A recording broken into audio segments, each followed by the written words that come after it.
욥기를 편견 없이 읽으면 욥의 말과 친구들의 말 중에서 누구의 말이 더 옳은지를 분별하기가 쉽지가 않습니다. 욥의 친구들의 설교는 하나님의 공의와 하나님의 정의에 대한 외침입니다. 공의가 살아있다는 외침이고 정의가 살아있다는 외침인 것입니다.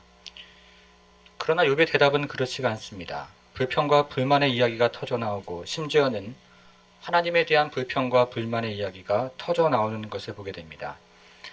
이렇게 욥기를 편견 없이 읽으면 누구의 말이 더 옳은지를 분별하기가 어렵습니다. 오늘 본문도 마찬가지입니다. 오늘 본문은 두 번째 친구인 빌닷의 첫 번째 설교입니다. 빌닷의 설교 역시 공의가 살아있다는 외침이고 정의가 살아있다는 외침입니다. 이상할 것이 없는 설교입니다. 그러면 우리는 빌닷의 설교를 어떻게 이해해야 합니까? 오늘은 욥기 8장을 통해서 우리에게 주시는 은혜를 나누고자 합니다. 이 빌닷의 설교에도 세 가지 비유가 등장을 하는데요. 하나씩 생각해 보도록 하겠습니다. 첫 번째입니다. 첫 번째는 갈대를 보라입니다. 주보 3면인데요. 갈대를 보라입니다. 첫째 비유는 갈대에 관한 비유입니다. 11절부터 13절을 한번 읽어보겠습니다. 11절부터 13절까지를 같이 읽어보도록 하겠습니다. 읽겠습니다. 왕골이 진발 아닌 데서 크게 자라겠으며 갈대가 물 없는 데서 크게 자라겠느냐. 이런 것은 새순이 돋아 아직 뜯을 때가 되기 전에 다른 풀보다 일찍이 마르느니라.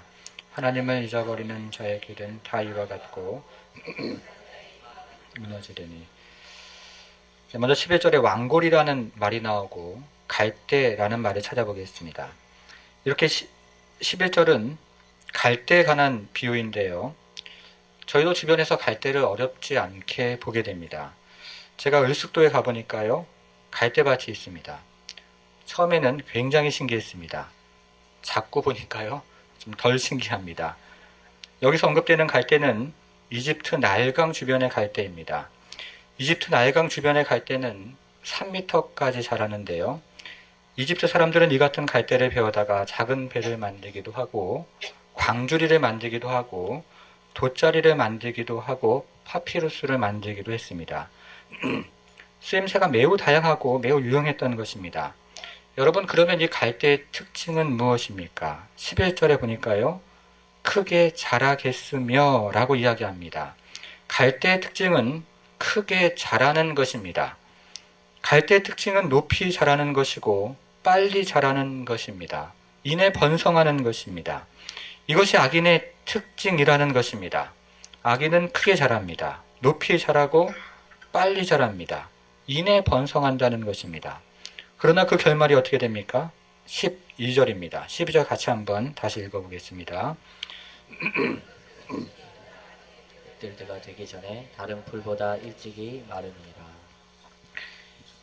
이것은 갈대가 충분히 자라기 전에 나일강에 물이 빠지는 것을 일컫는 것입니다. 제가 다시 한번 읽어보겠습니다.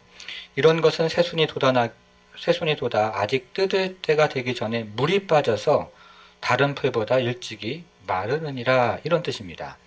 갈대는 물이 빠지면 다른 풀보다 일찍 말라버립니다. 갈대는 물이 빠지면 새순이 돋아나기 전에 일찍 말라버리는 것입니다. 이건 역시 악인의 운명에 대해서 이야기하는 것입니다. 갈대처럼 크게 자랍니다. 높이 자라고 빨리 자랍니다. 순식간에 번성을 합니다. 그러나 새순이 돋기 전에 말라버리는 것입니다. 여러분, 이것은 또 무엇을 말하는 것입니까? 이것도 욥의 자녀들을 비유하는 것입니다. 갈대가 새순이 돋기 전에 말라버리는 것처럼 욥의 자녀들이 일찍 죽었습니다. 왜 그렇습니까? 악인이기 때문입니다. 죄를 지었기 때문입니다. 이것이 빌닷의 첫 번째 주장입니다. 두 번째는요, 거미를 보라입니다. 거미를 보라입니다.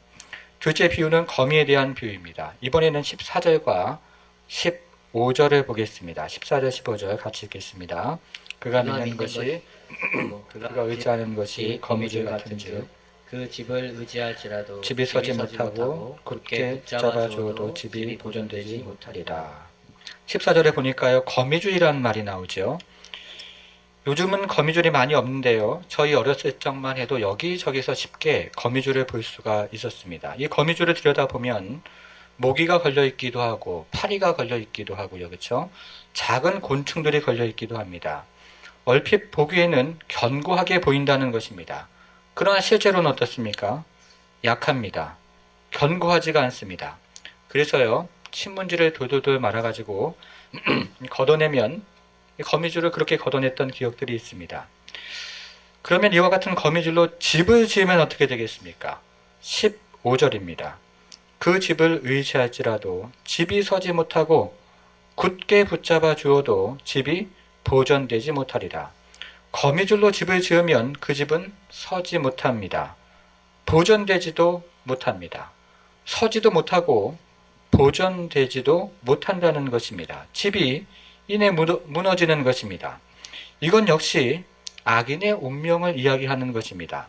악인의 운명은 거미줄로 지은 집과 같이 견고해 보입니다. 모기도 걸리고 파리도 걸리고 작은 곤충들이 걸립니다. 그러나 실제로는 약합니다. 견고하지가 않습니다. 서지도 못하고 보존되지도 못합니다. 집이 이내 무너지는 것입니다. 이건 역시 욥의 자녀들에 대한 비유입니다. 어느 날 마다들의 집에 생일잔치가 열렸습니다. 그런데 갑자기 거친 들에서 광풍이 불어오더니 집의 모퉁이를 치고 모든 자녀들이 깔려 죽었습니다. 거미줄로 지은 집이었다 하는 것입니다. 왜 그렇습니까? 악인들이기 때문입니다. 죄를 지었기 때문입니다. 이것이 빌닷의 두 번째 주장이었습니다. 세 번째입니다. 세 번째는 넝쿨나무를 보라입니다. 넝쿨나무를 보는 것입니다. 이 비유는 좀 어렵습니다. 여러분, 이 비유를 같이 한번 읽어볼 텐데요. 이 비유가 악인에 관한 비유인지 의인에 관한 비유인지 한번 생각을 하면서 같이 한번 읽어보겠습니다. 16절부터 19절까지를 읽어보겠습니다. 16절부터 19절까지 같이 읽겠습니다. 그는 햇빛을 받고 물이 올라 그 가지가 동산에 뻗으며 그 뿌리가 돌 무더기에 서리어서 돌 가운데로 들어갔을지라도 그곳에서 뽑히면 그 자리도 모르는 체하고 이르기를 내가 너를 보지 못하리니 그 길의 기쁨은 이와 같고 그 후에 다른 것이 흙에서 나느니라. 넝쿨나무에 관한 비유입니다. 집마당에 넝쿨나무를 심고 지렛대를 만들어 주었습니다. 그랬더니 넝쿨나무가 지렛대를 타고 올라가기 시작합니다. 이내 담벼락을 뒤엎고 사방을 뒤엎습니다. 이것이 16절과 17절 말씀입니다. 이제 18절을 보겠습니다. 18절을 보니까요. 그곳에서 뽑히면 이라는 말이 나옵니다. 찾으셨습니까? 넝쿨나무가 번성을 합니다. 담벼락을 뒤엎고 사방을 뒤엎었습니다. 그런데 어느 날 갑자기 뽑혔습니다. 그러자 어떤 일이 일어납니까? 18절을 계속 보니까요. 그곳에서 뽑히면 그 자리도 모르는 체하고 이르기를 내가 너를 보지 못하였다 하리니 넝쿨나무를 심었던 땅이 모른 체합니다. 그리고 내가 너를 보지 못하였다고 시치미를 뗍니다. 여러분, 이 비유는 악인에 대한 비유입니까? 아니면 의인에 대한 비유입니까? 대부분의 성경학자들은 이 비유를 악인에 대한 비유라고 이야기를 합니다. 악인의 인생이 넝쿨나무처럼 급속히 번성을 합니다. 담벼락을 뒤엎고 사방을 뒤엎습니다. 그러던 어느 날 갑자기 뽑힌다는 것입니다. 그리고 주변 사람들은 시치미를 떼고 이제 더 이상 그를 아는 척을 하지 않습니다. 그래서 이 비유를 악인에 대한 비유다라고 이해를 합니다. 그러나 이 비유를 더 읽어보면 이 비유는 의인에 대한 비유입니다. 넝쿨나무가 뽑히고 땅이 모른 채 한다는 18절의 말씀은 의인의 시련에 관한 이야기입니다. 의인이 시련을 당하는 것입니다. 그러나 의인의 결국은 어떻게 됩니까? 19절 후반절에 보겠습니다. 그 후에 다른 것이 흙에서 나리라는 말씀입니다. 다시 생명이 돋아나는 것입니다. 다시 새로운 생명이 솟아나는 것입니다. 그래서 19절에 시작하는 말씀처럼 그 길의 기쁨이 이와 같고 라고 이야기하는 것입니다. 여러분, 이것은 빌닷이 욥에게 주는 도전입니다. 아직 기회가 있다는 것입니다. 아직 기회가 남아있다는 것입니다. 그러니 회개하라는 것입니다. 돌이키라는 것입니다. 정리를 한번 해보겠습니다. 첫 번째 비유는 갈대 비유였고 악인에 관한 비유였습니다. 두 번째 비유는 거미에 대한 비유였고 역시 악인에 대한 비유였습니다. 세 번째 비유는 넝쿨나무에 대한 비유이고 이것은 의인에 대한 비유입니다. 무슨 말입니까? 악인은 결국 망할 것입니다. 그러나 의인은 결국 축복을 받을 것입니다. 악인은 망할 것이고 의인은 축복을 받을 것입니다. 하는 말을 비유를 가지고 이야기한 것입니다. 여러분 이것을 요약한 구절이 3절입니다. 그리고 이것을 적용한 구절이 9절입니다. 3절과 7절입니다. 3절과 7절을 차례대로 살펴볼 텐데요. 먼저 3절을 보겠습니다. 3절 같이 한번 읽을게요. 읽겠습니다. 하나님이 어찌 정의를 굳게 하시겠으며 전능하신 이가 어찌 공의를 굳게 하시겠는가. 여기서 정의라는 말과 공의라는 말의 표시를 한번 해보겠습니다. 빌닷은 지금 하나님의 정의에 대해서 설교하고 있는 것이고 하나님의 공의에 대해서 설교를 하고 있는 것입니다. 하나님의 정의가 살아있고 하나님의 공의가 살아있다는 것입니다. 여러분 우리가 이와 같은 설교를 처음 듣는 것이 아닙니다. 언제 들었습니까? 엘리바스의 설교에서 들었습니다. 잠시 기억을 더듬어 보겠습니다. 엘리바스의 첫 번째 논지는 자연을 보라였습니다. 두 번째 논지는 계시를 보라였습니다. 세 번째 논지는 인생을 보라였습니다. 자연에는 일정한 법칙이 있고 계시에도 일정한 법칙이 있으며 인생에도 일정한 법칙이 있다는 것입니다. 땅과 하늘과 시간을 통치하는 일정한 법칙이 있다 하는 것입니다. 무슨 말입니까? 일정한 법칙에 따라 우주가 돌아가고 일정한 법칙에 따라 인생이 돌아가더라 하는 것입니다. 이것을 요약한 구절이 4장 7절이라고 말씀을 드렸습니다. 생각하여 보라, 죄 없이 망한 자가 누구인가? 정직한 자의 끊어짐이 어디 있는가? 의인은 망하지 않는다는 것입니다. 정직한 자는 끊어지지 않는다는 것입니다. 의인이 축복을 받고 악인이 저주를 받는다는 것입니다. 이렇게 인생에는 일정한 법칙이 있더라 하는 것입니다. 여러분 그러면 이 일정한 법칙이 무엇입니까? 그것이 오늘 본문 3절에서 이야기하는 정의입니다. 그것이 오늘 본문 3절에서 이야기하는 공의라는 말입니다. 인생은 하나님의 정의가 통치하고 하나님의 공의가 통치하더라 하는 것입니다. 제가 지금까지 설명드린 이야기를 한 신학자의 말에 빌어서 4가지 명제로 정리를 한번 해보겠습니다.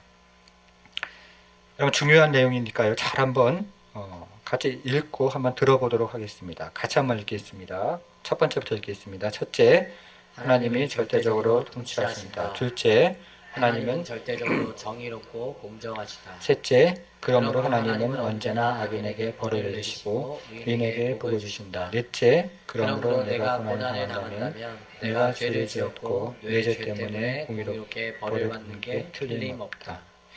네, 이해하셨습니까? 제가 다시 한번 읽어보겠습니다. 첫째, 하나님은 절대적으로 통치하신다.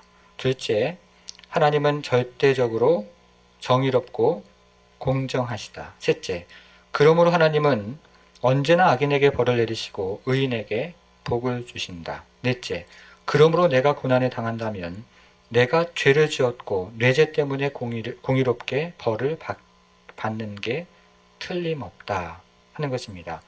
이것이 빌닷의 세계관입니다. 그리고 이것이 욥기에 나오는 친구들의 세계관입니다. 그래서 빌닷은 이것을 3절에 나오는 정의라고 표현한 것이고 공의라고 표현을 한 것입니다. 하나님이 어찌 정의를 굽게 하겠으며 전능하신 이가 어찌 공의를 굽게 하겠느냐. 이것이 빌닷 설교의 핵심입니다. 요지인 것입니다. 여러분 이것을 꼭 이해하셔야 합니다. 혹시요 오늘 교회 나오시면서 집에서 나오실 때 가스불을 끄고 나왔는지 켜놓고 나왔는지 몰라서 그 생각하시느라고 지금 이 말씀을 이해를 못하신다면 집에 돌아가셔서 다시 들으시고 꼭 이해를 하셔야 합니다. 이번에는 8장 7절을 한번 보겠습니다. 8장 7절은 빌닷 설교의 적용 구절이라고 말씀을 드렸습니다. 우리에게 너무나 유명하고 너무나 잘 알려진 구절인데요. 먼저 7절을 같이 한번 읽겠습니다. 내 시작은 미약하였으나 내 나중은 심히 창대하리라. 이 구절에도 표시를 해보겠습니다. 여러분, 이 구절은 우리에게 너무나 유명한 구절이고 너무나 잘 알려진 구절입니다. 여러분, 이 구절을 어디서 보셨습니까? 집에서 보셨습니다. 거실이나 안방에 붙어 있습니다. 또 어디 있습니까? 식당에도 있습니다. 짜장면 집에도 있고 국수집에도 있습니다. 또 어디 있습니까? 사무실에도 있습니다. 특별히 무역회사 사무실에 있고 자영업을 하는 사무실에 있습니다. 또 어디 있습니까? 교회에도 있습니다. 개척교회에도 있고 일반 교회 화장실에도 있습니다. 은혜로운 말씀이고 축복된 말씀이라서 이곳저곳에서 붙여 놓았습니다. 그리고 이 말씀을 붙잡고 저희가 기도를 합니다. 여러분, 그러면 이 말씀의 원래 의미는 무엇입니까? 다시 한번 7절 보겠습니다. 7절 다시 한 번만 읽어보겠습니다. 내 시작은 미약하였으나 내 나중은 심히 창대하리라. 이 구절은 내 시작은 미약하였으나 라는 말로 시작을 합니다. 그러면 여기서 이야기하는 미약한 시작은 무엇입니까? 여기서 이야기하는 미약한 시작은 욥의 현재 상태를 의미하는 것입니다. 여기서 이야기하는 미약한 시작은 욥이 재산을 잃고 자녀를 잃어서 망한 상태를 의미하는 것입니다. 그러니까 우리가 일반적으로 생각하는 가난하거나 작은 상태를 의미하는 것이 아니고 욥의 망한 상태를 의미하는 것입니다. 이 앞에 있는 구절들을 쭉 읽어보시면 금방 이해가 되십니다. 여러분, 그러면 욥은 왜 미약하게 되었습니까? 욥은 왜 망하게 되었습니까? 빌닷에 의하면 죄 때문입니다. 죄 때문에 공의하신 하나님이 욥을 미약하게 한 것입니다. 죄 때문에 공의하신 하나님이 욥을 망하게 한 것입니다. 그러니까 7절 말씀은 이런 뜻이 되는 것입니다. 내 시작은 죄로 말미암아 미약하게 되었으나 회개하면 내 나중은 심히 창대하리라. 내 시작은 죄로 말미암아 미약하게 되었지만 돌이키고 회개하면 내 나중은 심히 창대하리라 라는 말씀이 되는 것입니다. 그러니까 이 말씀은 우리가 알고 있는 그런 축복의 말씀이 아닙니다. 기도하면 복을 주실 것이라는 말씀도 아니고 순종하면 성공을 주실 것이다, 이런 뜻이 이 말씀은 아닌 것입니다. 이 말씀은 회개하라는 메시지이고 돌이키라는 메시지입니다. 그런데 우리가 이 말씀의 출처를 모르고 이 말씀의 문맥을 생각하지 않아서 이 말씀을 은혜롭게 이곳에도 붙여놓고 저곳에도 붙여 놓았습니다. 그리고 이 말씀을 붙잡고 기도를 했던 것입니다. 그러면 우리는 이 말씀을 어떻게 받아들여야 합니까? 첫 번째입니다. 첫 번째는요, 우리는 이 말씀을 격언으로 받아들일 수 있습니다. 이 말씀은 당시의 격언이었고 그 격언을 빌닷이 인용한 것입니다. 그러니까 우리도 이 말씀을 고대의 격언으로 받아들일 수는 있습니다. 우리가 좋은 경구를 집안에 붙여놓는 것처럼 그런 식으로 이 말씀을 받아들이는 것에는 문제가 없습니다. 두 번째, 그러나 이 말씀을 진리의 말씀으로 받아들일 수는 없습니다. 이 말씀을 하나님의 뜻을 드러내 보여주시는 말씀으로 받아들일 수도 없고 이 말씀을 하나님의 깊은 생각을 밝히 드러내 보여주시는 말씀으로 받아들일 수는 없다는 것입니다. 그러므로 우리는 이 말씀을 진리로 받아들일 수는 없습니다. 이 말씀을 붙잡고 기도하는 것은 옳지 않다는 것입니다. 그러니까 고대인들이 사용했던 경구로 받아들이는 것은 문제가 없지만 하나님의 말씀으로 받아들일 수는 없다 하는 것입니다. 제가 이렇게 말씀을 들으면 이런 질문을 하시는 분들이 계십니다. 아니, 목사님, 이 말씀이 성경에 써 있는 것 아닙니까? 성경에 기록되어 있으니까 그냥 받아들이면 되는 것 아닙니까? 여러분, 성경에는요, 악인들의 대화도 기록되어 있고 악인들의 행동도 기록되어 있습니다. 성경에 기록되어 있지만 우리가 악인들의 대화를 받아들이지 않고 악인들의 행동을 그대로 적용하지 않는 것처럼 성경에 있는 모든 내용을 그대로 받아들이고 적용하지는 않습니다. 이 구절도 마찬가지입니다. 두 번째입니다. 목사님, 그러면 이 구절을 사무실에 붙여 놓았는데 어떻게 해야 합니까? 떼어내야 합니까? 아니면 그대로 놔둬도 됩니까? 여러분, 그것은 여러분의 자유입니다. 고대 속담으로 생각하셔서 그대로 붙여놓으실 수도 있습니다. 그러나 혹시나 다른 사람들이 오해할 소지가 있다면 떼어내시는 것도 더 좋겠습니다. 그럼 오늘 본문을 가지고 이제 적용을 해보겠습니다. 여러분, 오늘 설교의 주제는 하나님의 공의라고 말씀을 드렸습니다. 빌닷의 설교의 주제는 하나님의 공의, 하나님의 정의입니다. 이제 오늘 본문을 가지고 적용 질문을 한번 해보겠습니다. 여러분, 하나님은 공의하신가 하는 것입니다. 여러분, 하나님은 정의로우십니까? 아멘입니다. 하나님은 공의하십니다. 하나님은 정의로우십니다. 여러분, 만약에 하나님이 공의로 세상을 통치하지 않는다면 어떤 일이 일어나겠습니까? 세상은 무법천지가 되는 것입니다. 빨간불과 녹색불이 뒤바뀌어서 교통이 마비가 됩니다. 강도가 활개를 치고 살인마가 떵떵거리며 대낮에 지나갑니다. 세상은 무법천지가 되는 것입니다. 여러분, 그러면 빌닷의 설교가, 그의 주장이 무엇이 잘못되었습니까?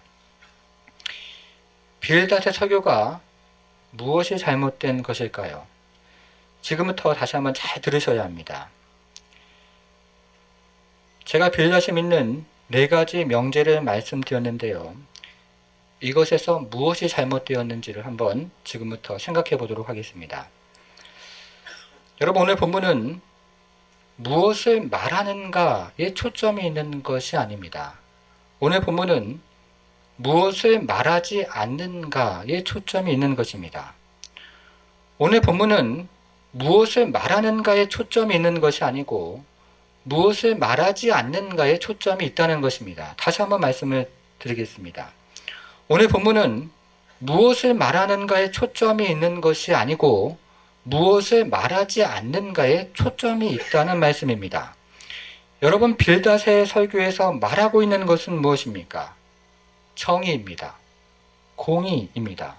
그러면 빌닷이 말하지 않는 것은 무엇입니까? 빌닷이 말하지 않는 것은 복음입니다. 빌닷이 말하지 않는 것은 은혜입니다.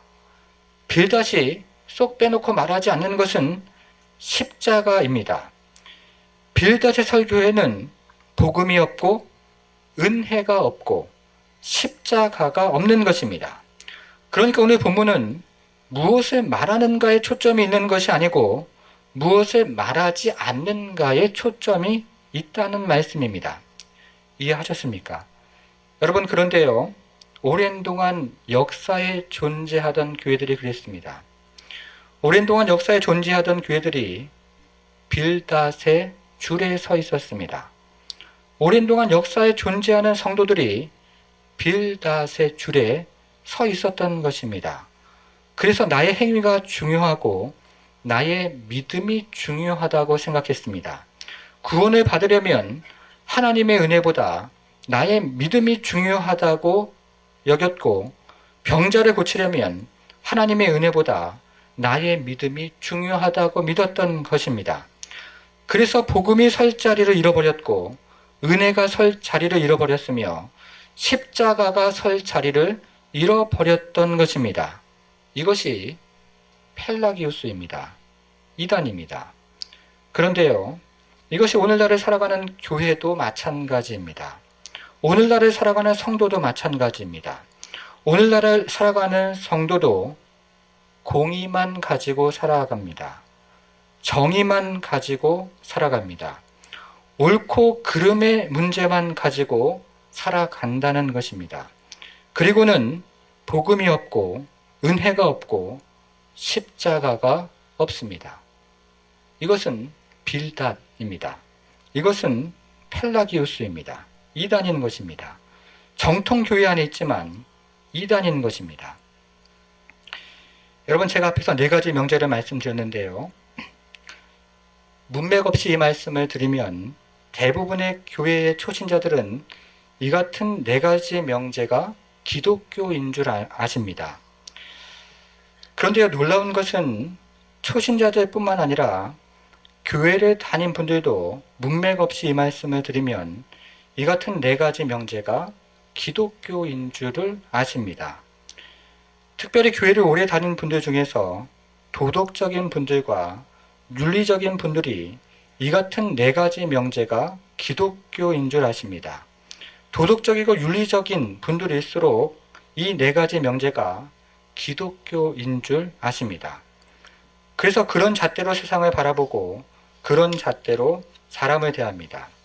그래서 율법적이 되고, 그래서 목소리가 커지는 것이고, 그래서 얼굴이 경직되는 것이고, 그래서 날카로워지는 것입니다. 그래서 서로 다가가기가 어렵게 되는 것입니다. 여러분, 그런데요, 이 네 가지 명제를 굳게 믿는 또 다른 사람들이 있습니다. 누군지 아십니까? 무슬림들입니다. 무슬림들은요, 이 네 가지 명제를 아주 정확한 진리로 받아들입니다. 제가 오늘은 시간이 없기 때문에 무슬림에 대한 이야기는 다음에 하도록 하겠습니다. 어쨌든 간에 빌닷의 명제는 펠라기우스적이고 무슬림적입니다. 이단인 것입니다. 그러면 마지막으로 이것이 왜 이단인지 탕자의 비유를 가지고 제가 설명을 좀 해보도록 하겠습니다. 여러분 탕자의 비유를 잘 아시죠? 어느 날 탕자는 아버지에게 이렇게 요청을 합니다. 아버지의 재산 중에서 내게 돌아올 분깃을 내게 주소서라고 요청을 합니다. 당시에 아버지가 살아생전에 재산을 달라고 하는 것은 굉장히 무례한 요구였습니다. 그런데 웬일인지 아버지는 아들의 요구대로 재산의 분깃을 나누어 주었습니다. 이제 탕자는 이 재산을 가지고 먼 나라로 갔습니다.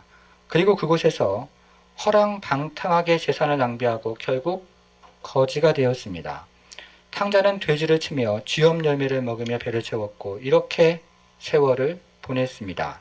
그러던 어느 날 용기를 내어 다시 아버지 집으로 돌아옵니다. 그러면 아버지는 돌아온 탕자를 어떻게 대하십니까? 누가복음 15장 20절은 이렇게 이야기합니다. 이에 일어나서 아버지께로 돌아가니라. 아직도 거리가 먼데 아버지가 그를 보고 측은히 여겨 달려가 목을 안고 입을 맞추니 라고 이야기합니다. 아버지가 탕자를 반갑게 맞이하는 것입니다. 아직 저 멀리에 있는 아들을 보고 뛰어가서 달려가서 반갑게 맞이합니다. 그리고 아버지는 아들을 집 안으로 들입니다. 제일 좋은 옷을 입히고 손에 가락지를 끼우고 발에 신발을 신겨줍니다. 우리가 잘 아는 이야기입니다. 제가 이 이야기를 빌닷의 버전으로 한번 읽어보겠습니다. 탕자가 아버지의 재산을 가지고 먼 나라로 갔습니다. 그리고 그곳에서 허랑방탕하게 재산을 낭비하고 결국 거지가 되었습니다. 탕자는 할 수 없이 아버지의 집으로 돌아오게 됩니다. 그러면 아버지는 탕자를 어떻게 대하십니까? 아버지는 돌아온 탕자를 외면했습니다. 아버지는 죄인인 탕자를 집 안으로 들여보내지 않았습니다. 아버지는 죄인인 탕자에게 옷을 입히지도 않았고 가락지를 끼워주지도 않았고 새로운 신발을 주지도 않았습니다. 아버지는 탕자가 회개할 때까지 엄하게 기다렸습니다. 그런데 탕자가 회개하지 않고 머뭇거리자 아버지는 앞에 있는 돌을 집어들었습니다. 그런데 탕자가 여전히 회개하지 않고 머뭇거리자 아버지는 탕자를 돌로 내리쳤습니다. 탕자의 얼굴은 피범벅이 되었습니다. 여러분 이것이 탕자의 이야기에 대한 빌닷의 버전입니다. 무엇이 없습니까? 복음이 없습니다. 은혜가 없습니다. 십자가가 없는 것입니다. 여러분 그것이 욥기 8장입니다. 욥기 8장이 그것을 말하는 것입니다. 오늘날에도 이런 기독교, 이런 성도가 있다 하는 것입니다. 오늘날의 교회에도 빌닷처럼 하나님을 생각하는 성도가 있다는 것입니다. 오늘날의 교회에도 빌닷처럼 친구를 대하는 성도들이 있더라 하는 것입니다. 오늘날의 교회에도 옳고 그름의 문제에만 얽매여서 복음을 잃어버리고 은혜를 잃어버리고 십자가를 잃어버린 성도들이 있더라 하는 것입니다. 그리고 그것이 기독교인 줄 아는 성도들이 많더라 하는 것입니다. 여러분 이런 말씀 들어보셨습니까? 법이요 들어보셨습니까? 노회나 총회 가면 어렵지 않게 들을 수 있는 말씀입니다.